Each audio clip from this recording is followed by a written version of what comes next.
Hello, and welcome to S&P 500 Math. Today we're going to talk about how to use the numbers from the S&P 500 to actually make decisions about buying and selling stocks. So we're actually going to start with the price of the S&P 500 index, which currently trades at 1094. We're going to use the EPS estimate from the Standard & Poor's calculation of $74.99 worth of earnings, and we're going to keep in mind the $15.17 historical PE of the S&P 500 index. So how did I get these two numbers? Well, the first number, obviously, I just grabbed off CNBC. The second number, if you Google historical EPS estimates for S&P 500 index, then you get this chart.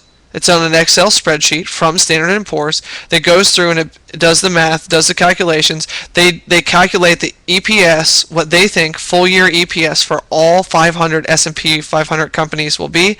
Then you just simply add them all together. So that's how they get that. It would be really tough for you to do that at home just because you don't have an entire research department that you pay to do that.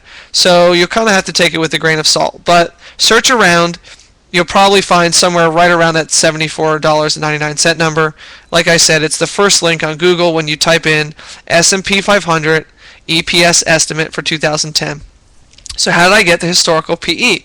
Well, there's a chart. In fact, we drew the chart of the historical PE for you of the S&P 500 index.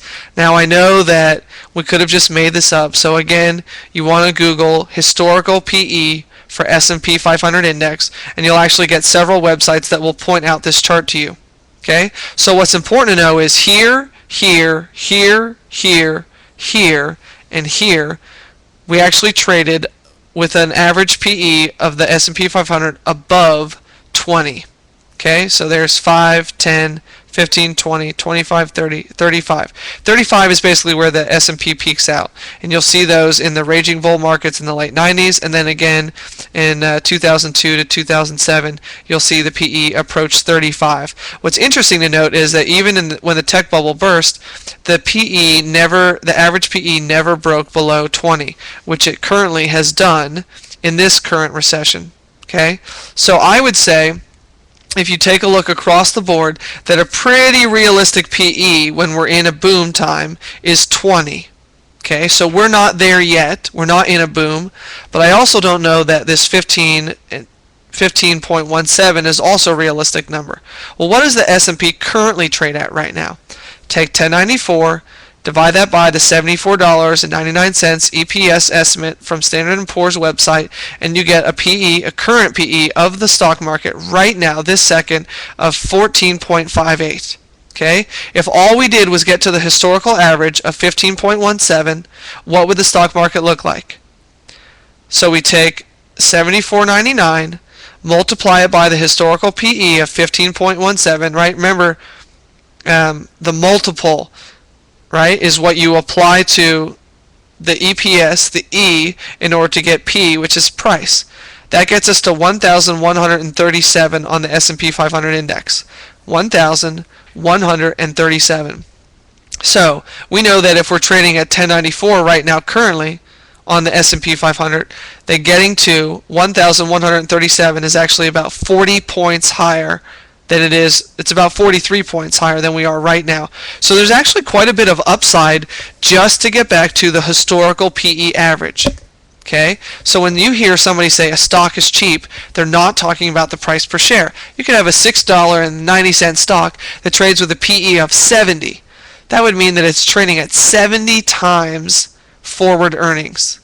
That is just really unrealistic, and you really want to be careful. That's why low dollar stocks can blow you up just as much, if not more, than some of the higher dollar stocks, like a Google that trades at $540 something. Okay? In fact, Google's PE is actually pretty realistic. It's in the 20s.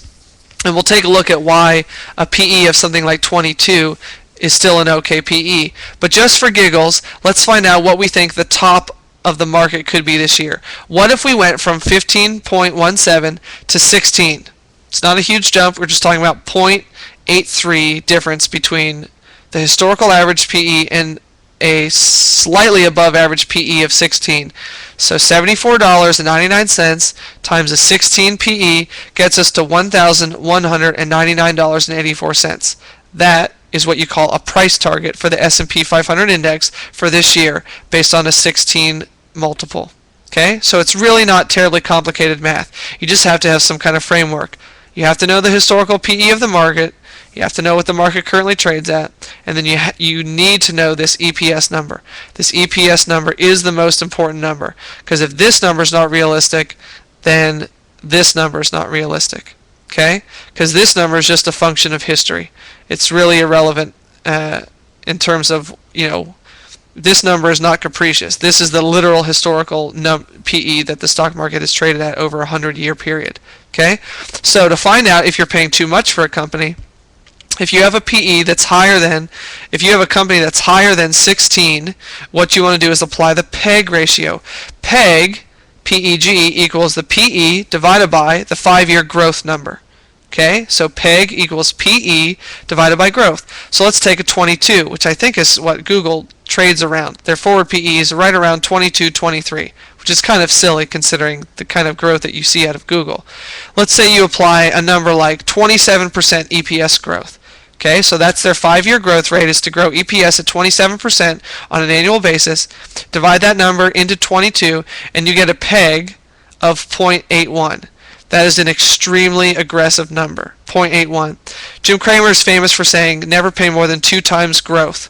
So if you took a PE of, say, 22 and you divided it by, say, 10%, you'd get a number of 2.1 for the PEG. That is paying too much for a company's future earnings. Okay, and you have to be concerned that that stock might pull back. Okay, so this is how to do the S&P 500 math. We start with the current price, you divide it by the EPS estimate that you get from whatever reputable source you want, and then you keep in mind the historical PE. You find out what the current PE is by dividing the current price by the current estimate for this year, and you find out that the current PE is 14.58, and then you compare it to the historical average of 15.17, and you find out that the S&P trades under the historical average, which means that there should be still room to grow pending some kind of terrible correction. Now, another important number to keep in mind is that when the market got down to 666, the EPS at that point was $56. So if you take 666 low, divide that by $56 in earnings, you get a PE of 11.89. Okay, 11.89. That is the PE that should be the bottom in your market, because if the market held a PE 9 when the handbasket, it should be able to do better than that in a time where things are clearly better in an improving economic environment. So take a look. If you find companies that